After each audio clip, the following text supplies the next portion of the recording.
Hindi magandang kutob ko sa lalaking yun. Alagay ko talaga. Aswang yun. Dalawa ba ako? Dalawa ba ako? Nabuntis.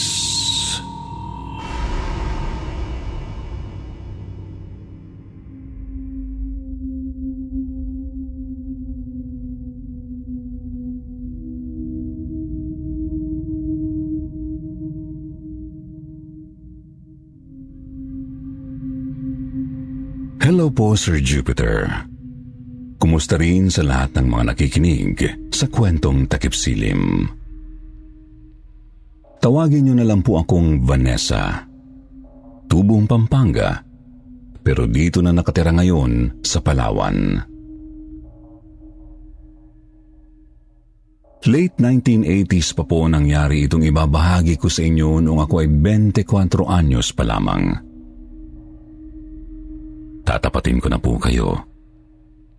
Ako po ay dating prostitute o babaeng bayaran. Laman ako ng kalsada tuwing gabi sa isa sa maingay na lungsod ng Pampanga kung saan laganap ang mga beer house. Bisyo at madalas, masasamang loob na gumagawa ng krimen. Sisimulan ko po ang kwento isang umaga nang may matagpo ang bangkay ng isang babae malapit sa may palengke. Doon siya nahanap sa likod ng malaking basurahan. Nilalangaw ang katawan nito sa mabaho, mamasa-masa at nanlilimahid na sahig. Nasa tabi ng nakatambak at nabubulok ng mga prutas at mga laman loob ng baka, baboy at manok. Naliligo sa sarili nitong dugo at wakwak ang sikmura. Kasama ko po ang kaibigan kong si Magda nang mapadaan sa tumpok ng mga tao. Hindi rin namin mapigilang makiusyoso at tignan ang bangkay.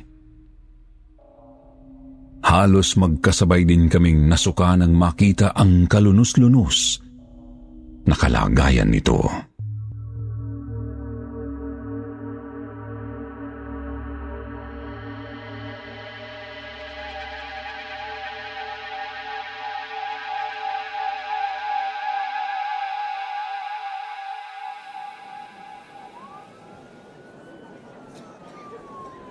Ay gosh, ano yan? Ba't nagaganyan yung babae? Kadiri naman. Ang brutal ng ginawa sa kanya, oh. Grabe, wakwak ang tiyan eh. Sino demonyo kaya may gawa niyan? Ito na nga, Magda. Abay ang usap-usapan dito. Inatake raw ng aswang yung babaeng yan. Dinukot daw yung sanggol sa loob ng matres. Diyos ko naman, ating. Kung aswang nga ang gumawa niyan, delikado na pala tayo niyan. Baka mamaya, makasalubong pa natin yun. O kaya, baka maging customer pa natin. Katakot. Ano ka ba naman, Magda? Naniniwala ka talaga sa chismis na yan? Malamang sa malamang. Adik o baliw lang ang pumatay dyan sa babae. Dekada 80 na, huy. Tinauso yung mga kabilignuhan na yan. Mas nakakatakot pa nga sektor kaysa dyan sa mga aswang-aswang na yan eh. Grabe ka naman, te. Wala namang ginagawang masama sa'yo yung tao. Basta. Hindi talaga maganda kutob ko sa taong yun eh. Tignan mo naman. Mata pa lang. Halatang may tinatago na. Ang talas kong makatingin. Tapos, kakaiba pa yung bahay. Ang daming rebulto ng mga demonyo. Kaya nga hindi ko pinapatos yun kahit patay na patay sa akin yun eh. Ay, wag ka nga manakot dyan, te. Customer ko pa naman yun mamayang gabi. Ano?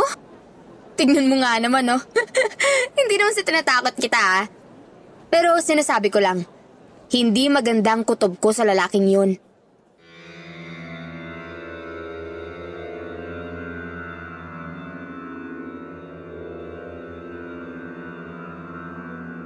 Sir Jupiter, sa totoo lang hindi talaga ako mapalagay sa customer naming si Hector.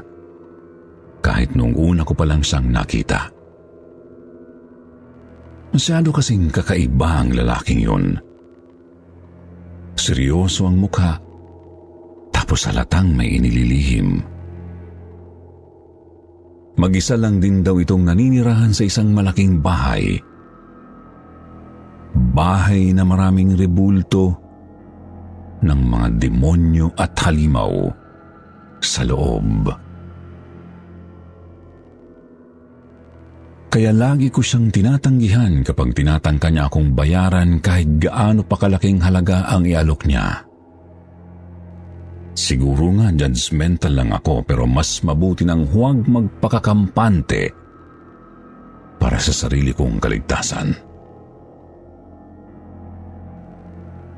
Subalit hindi yata napapansin ng kaibigan kong si Magna ang mga kakaibang bagay kay Hector. Pinuntahan pa rin niya ito kinagabihan matapos makita ang babaeng bangkay sa palengke. Pumunta siya sa mismong bahay nito para paligayahin ng lalaki. Pagkatapos hinang-hina nang umuwi sa tinutuluyan naming boarding house.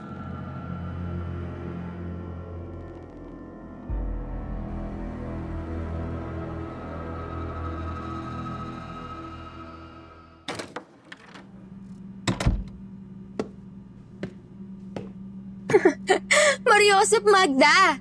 Anong nangyari sa'yo? Parang latang-lata ka ah. Ubus lakas ba? Oo, Tesuta. Parang toro si Hector eh. Said na said ang beauty ko sa kanya. Aba! Ang tanong, sulit ba ang pagod sa kinita mo? Triple nga binayad sa akin eh. Pero...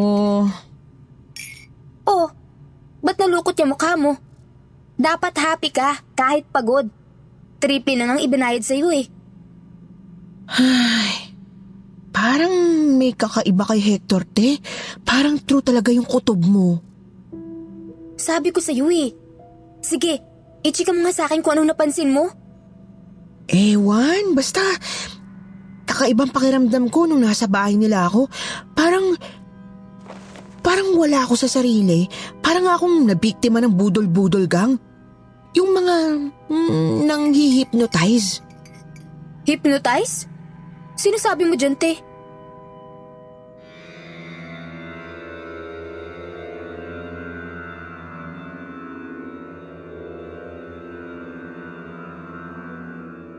Isinalaysay po sa akin ni Magda ang nangyari noong pumunta siya sa bahay ni Hector, Sir Jupiter.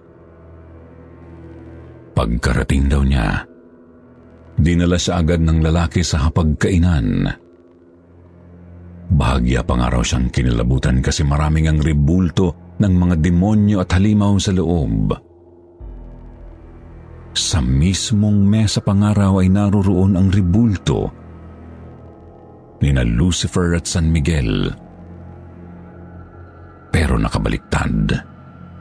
Ang anghel ang nakasalampak sa ibaba habang tinatapakan siya ng dyablo. Pinakain muna ni Hector ng hapunan si Magda at saka binigyan ng konting alak. Doon na nagtaka ang kaibigan ko. Kasi nagsimula na siyang mahilo. Kahit konti lang naman ang ininom niya. Pakiramdam niya may kakaiba raw talaga sa nasabing alak. Hindi rin daw kasi niya may galaw ng maayos ang katawan, bagamat ramdam niya ang matinding pagnanasa kay Hector.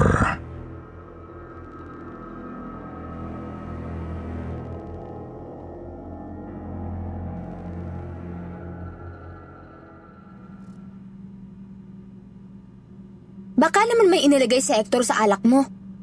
Naku, be. Huwag ka na nga munang tumanggap ng customer. Kahit mga 1 linggo lang. Obserbahan mo muna yung katawan mo. Ako ang kinakabahan sa'yo eh. Yun nga muna sigurong gagawin ko, ating. Isa pa, hinang-hina talaga ako ngayon eh. Said na said talaga yung lakas ko dun sa mokong na yun. O siya, magpahinga ka na nga muna. Sagot ko na muna almusal natin.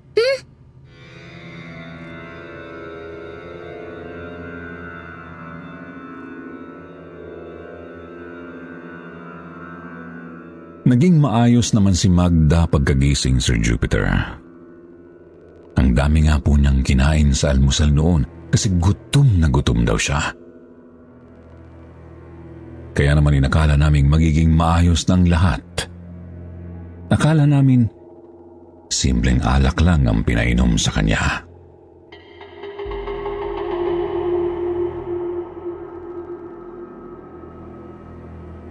Lumipas po ang halos 2 buwan, pauwi kami ni Magda noon galing sa birthday ng isang kaibigan. Gabi na at wala nang masyadong tao sa kalsada. Nahirapan din kaming makasakay kaya naglakad muna kami sa may sidewalk habang nagkwekwentuhan.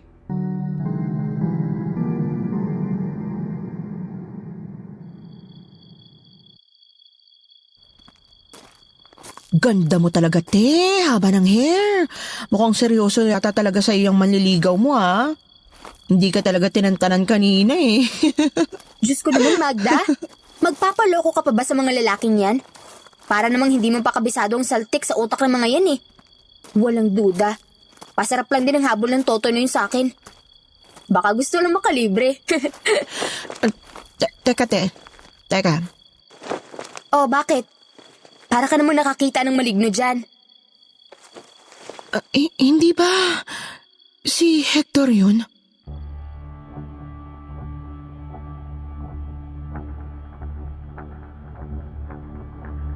Sir Jupiter, biglang dumaloy sa kalamnan ko ang matinding kilabot nang titigan ko pang lalo ang mukha ng lalaki. Hindi ako pwedeng magkamali kahit madilim sa kanyang kinatatayuan.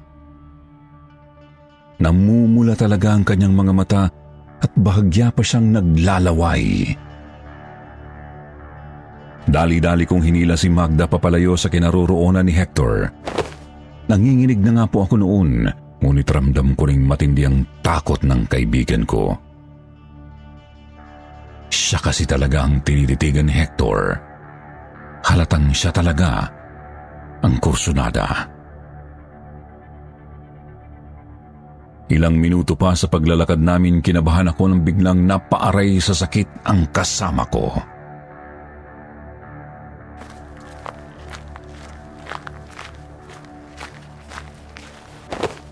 Oh, anong problema mo?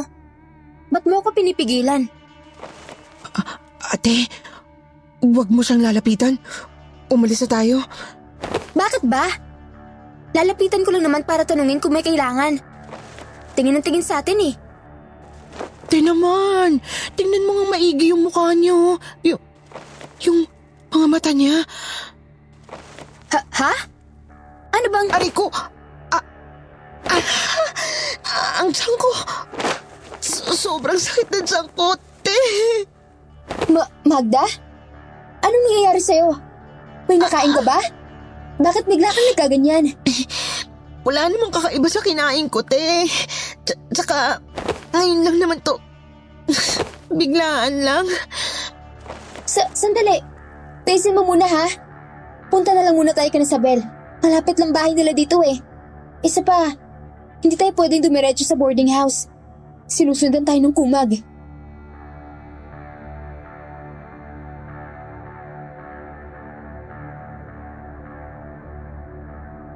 Naghalo ang kaba at kilabot ko.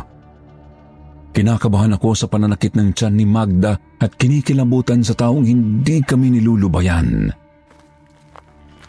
Malayo-layo na ang nalakad namin sa gitna ng gabi at malamig na hangin. Ngunit nakasunod pa rin talaga si Hector sa amin. May ilang metro ang distansya niya pero tanaw ko siyang naglalakad sa dilim. Ilang sandali pa nakasakay na rin kami ng jeep papunta sa bahay ng kaibigan naming si Isabel. Subalit lalo kaming nahintakutan nang makababa kami at naglalakad na papunta sa mismong sadya.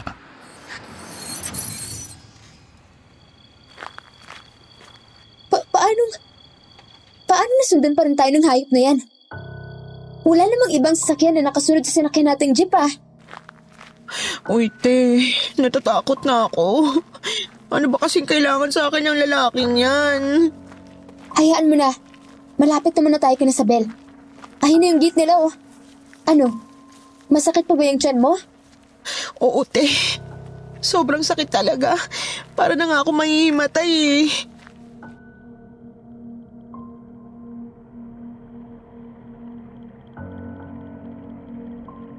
Ligtas naman kaming nakarating sa bahay ng kaibigan namin. Subalit sadyang matigas si Hector at hindi pa rin umaalis.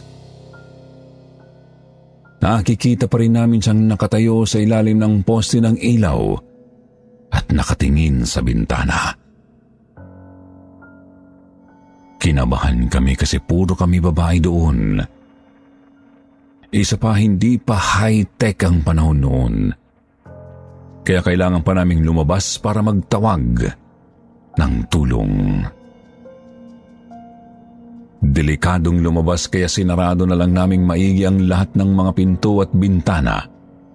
Inasikaso rin ng nanay ni Isabel si Magda. Kasi masakit pa rin daw talaga ang tiyan nito. Mabuti na lang at umayos naman ang kalagayan niya nang magbubukang liwayway na. Nawala na rin si Hector sa labas nang pumutok na ang araw.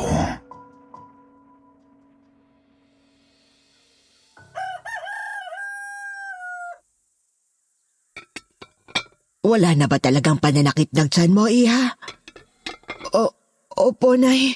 Salamat po sa inyo ni Isabel. Magaan na pong pakiramdam ko. Parang wala nga nangyari. Salamat na rin sa mainit na almusal, Nay. Buti na lang talaga at pinatuloy ninyo kami. Kung hindi, baka kung anong gawin sa amin ng Hector na yun. May saltik yata yun eh. Nako, huwag kayong papakampante ha. Baka tuntunin nung Hector ang tinutuluyan ninyo. At saka, masama talaga ang kutob ko doon. Iba pakiramdam ko sa lalaking yon. Alam niyo ba, hindi naman sa pananakot ha, pero palagay ko talaga, aswang yun. Aswang? Nay naman. Wala naman ang aswang sa panahong to. Ay, sige nga. Sa palagay mo, bakit ganun ang itsura nun? Namumula ang mata tapos naglalaway. At ang pinakamatindi, bigla kayong nasundan. Kahit nakasakay na kayo ng jeep. Nay, bakit naman kami aaswangin ni Ate Vanessa? Wala namang buntis sa aming dalawa. Iha, kung ako sa'yo, magpatingin ka sa doktor para sigurado. Sinundan ka ng aswang tapos sumakit ang tiyan mo. Hindi mo pwedeng basta na lang isang tabi ang posibilidad na nagdadalang tao ka nga. Nanay naman, mas nakakatakot pa sa aswang yung sinasabi niyong buntis ako eh. Malabo namang mangyari yun kasi nag-iingat naman ako ng husto. Hindi kaya yan ang epekto ng pinainom niya sa iyong alak, Magda? Para madali ka niyang mabuntis? Isa ka pati. Huwag niyo nga akong takutin. Ay naku, nakakabaliw naman yung sinasabi mo. Alam nga naman, binuntis niya ako. Tapos siya rin ang kakain sa anak niya mismo? Posible. May mga aswang na gano'n ang gawain. Yung mga hindi nakokontento sa sanggol na tao, kaya kumakain din ng mga sanggol na aswang.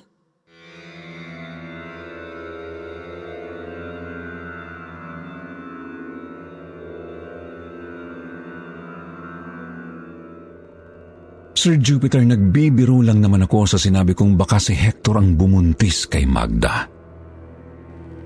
Kung buntis nga ang kaibigan ko. Pero bahagya akong kinilabutan sa sinabi ng matanda sa amin. Meron pa rin bang aswang sa modernong panahon? At meron ba talagang ganoong aswang na kumakain ng sarili nilang anak? Nanumbalik din sa isip ko ang nakita naming babaeng bangkay na wakwak ang tiyan. Totoo kayang aswang ang pumatay sa kanya? Napailing ako sa isiping baka ganoon din ang sapitin ng kaibigan ko.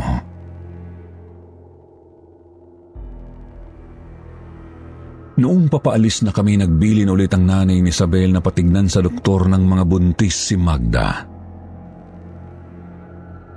Sinabihan din niya kaming magdala palagi ng bawang at asin, pangontra sa aswang. Tapos maglagay din ng mga nasabing pangontra sa palibot ng tinutuluyan namin. Hindi man siya albularya, pero alam niyang yun daw ang garantisadong pangtaboy ng aswang. Kinuha ko ang mga binigay ng matanda at saka nilagay sa bag ko. Bagamat hindi kami kumbinsido sa mga sinabi niya, minabuti pa rin naming pumunta na lang sa doktor. Sabihin mang hindi talaga buntis si Magda, kailangan pa rin masuri kung bakit sumakit ng ganoon ang kaniyang tiyan. Ngunit nabigla kami nang malamang buntis nga po ang kaibigan ko.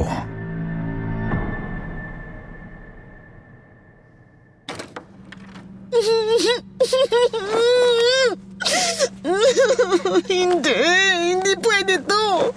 Nag-ingat naman ako Ba't ako nabuntis? Hindi talaga pwede to.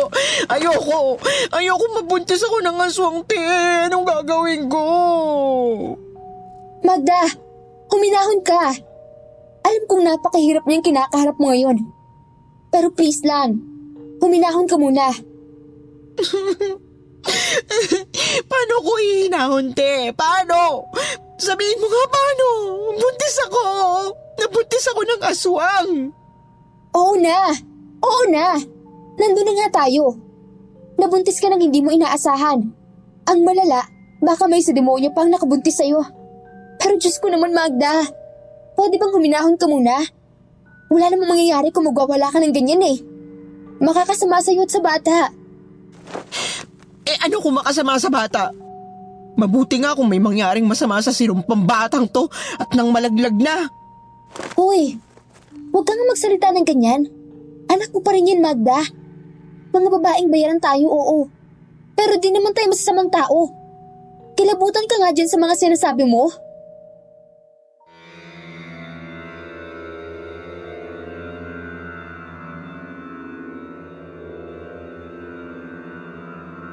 Sir Jupiter, ilang araw at gabi rin kaming hindi nagtrabaho ni Magda. Hindi po kasi talaga siya tumitigil sa pag-iyak. Hindi ko naman maiwasang mag-alala para sa kanila ng bata.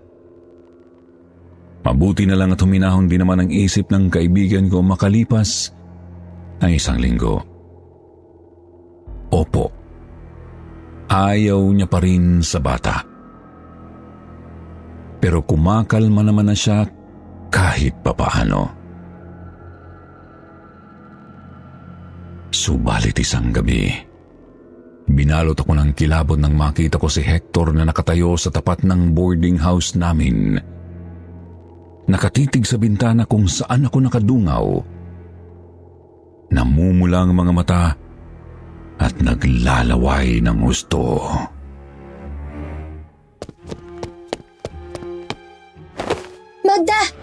Magda! Isara natin lahat ng bintana at pinto! Bilis! Ha? Bakit? Ano nangyayari? Parang nakakita ka ng maligno dyan, te.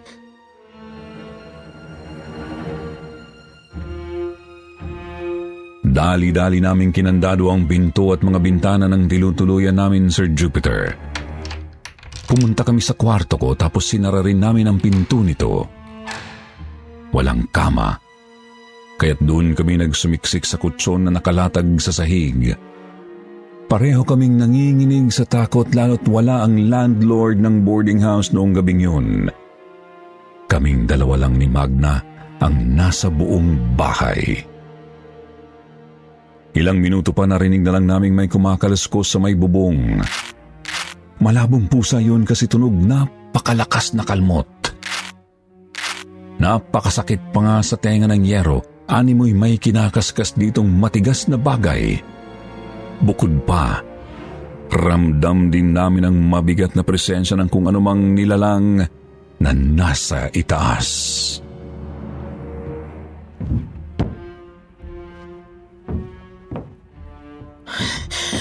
Te, Kuha ka ng bawang at asin. Papapatay tayo ng impaktong yan eh.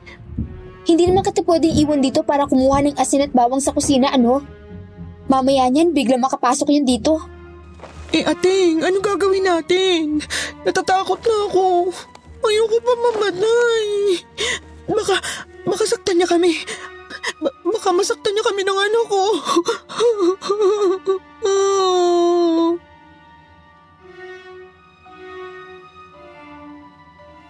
Kinikilabutan man kumurot sa puso ko ang sinabi ng kaibigan ko. Nag-aalala siya para sa anak niya. Kaya naman pilit akong umisip ng paraan kung paano kami makakatakas. Pinapakiramdaman ko rin ang halimaw at narinig kong palipat-lipat ito ng pwesto mula sa bubong pumupunta sa may bintana tapos sa dingding. Naisip kong delikado talaga kami lalo't plywood lang ang dingding ng kwarto namin. Doon ko na niyaya si Magda na sabay kaming lumabas ng kwarto para makababa papuntang kusina. Subalit noong papatayo na sana kami biglang nabutas ang dingding ng kinaroroonan namin. Lumusot ang kamay na may napakatatalas na mga kuko at hinablot ang braso ni Magda. Ate! Tulungan mo ako! Tulungan mo ako! Bitiwan mo ang kaibigan ko! Bitiwan mo si Magda! Demonyo ka? Kahit kinikilabutan na ako, pilit kong tinatanggal ang pagkakakapit ng kamay sa braso ni Magda, subalit sadyang napakalakas nito. Napapaaray na nga po ang kaibigan ko hanggang sa bigla kong maalalang nasa bag ko nga pala ang binigay ng nanay ni Isabel. Dali-dali kong inabot ang bag ko na naroroon lang sa kwarto. Pagkatapos kinuha ang supot ng asin at mabilis itong isinaboy sa kamay ng aswang. Napasigaw ito ng napakalakas at nabitiwan si Magda. Mabilis ko namang hinila ang kaibigan ko tapos inalalayan siyang makababa ng hagdan. Ang kaso, lumipat naman ang aswang sa bandang baba ng bahay. Halatang desperado talaga. Kaya dumiretso kami ni Magda sa kusina kahit pa walang humpay ang mga kaluskos at katok sa dingding. Binuksan ko ang maliit na bintana ng kusina at saka nagsaboy ng asin sa labas bago ito ulit isinara. Doon din ay huminto ang mga naririnig naming kaluskos mula sa labas. Bagamat ramdam pa rin naming naroroon ang aswang. Lumipas ang ilang sandali. Tahimik pa rin ang buong bahay. Akala namin umalis na ang impakto pero nagulat na lang kami nang may kumalabog sa front door. Pilit itong sinisira hanggang sa tuluyan na nga itong bumigay. Sir Jupiter, doon ko nang nakita kung gaano kasahol ang mukha ng isang aswang. Kulubot ang balat, nandilisik ang mga mata, matatalim ang ngipin at napakahaba ng dila. Napasigaw ng malakas si Magda at mabilis ko naman siyang hinila palabas ng back door.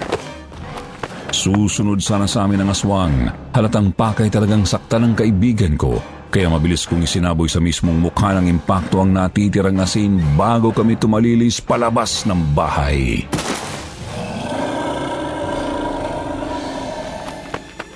Mga kapitbahay! Tulong! May aswang! Tulungan niyo kami! Aray! Napakasakit na naman ang tiyan ko! Ate, tulong! Sandali! Magda! Diyos ko po! Anong gagawin ko?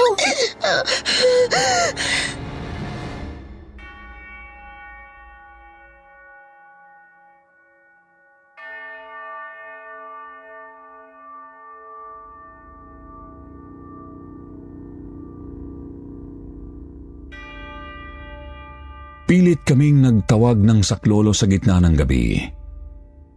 Mabuti na lang at narinig kami ng pinakamalapit na kapitbahay. Sinugod ng ilang kalalaki ng boarding house ngunit mabilis na raw na nakatakbo ang aswang. Si Magda naman po isinugod namin sa ospital kasi hindi talaga humuhupa ang pananakit ng kanyang tiyan. Napakahaba talaga ng gabing yon para sa amin, lalo't sariwa pa ang hilakbot na dulot ng aswang. Kita ko rin kung paano mamilipit sa sakit ang kaibigan ko. Pananakit ng tiyan na tuluyang humantong sa pagkakalaglag ng kanyang anak. Sir Jupiter, napakalungkot ng pangyayaring yun para sa amin. Kapatid ko na rin kasi kung ituring si Magda, kaya naramdaman kong nawalan ako ng pamangkin. Sabihin mang anak yun ng aswang, subalit bata pa rin yun. Walang muwang sa kademonyohan ng kanyang ama. Nagpalipas lang kami ng ilang buwan, pagkatapos ay umalis na rin kami ni Magda sa Pampanga. Wala na rin kasi kaming kamag-anak doon. Hanggang sa nakarating nga kami dito sa Palawan at may kanya-kanya ng pamilya. Ipinagpapasalamat ko lang po talaga sa Panginoon na tinulungan niya kaming makaligtas mula sa aswang na yon. Tinulungan din niya kaming makabangon mula sa buhay bilang mga Magdalena.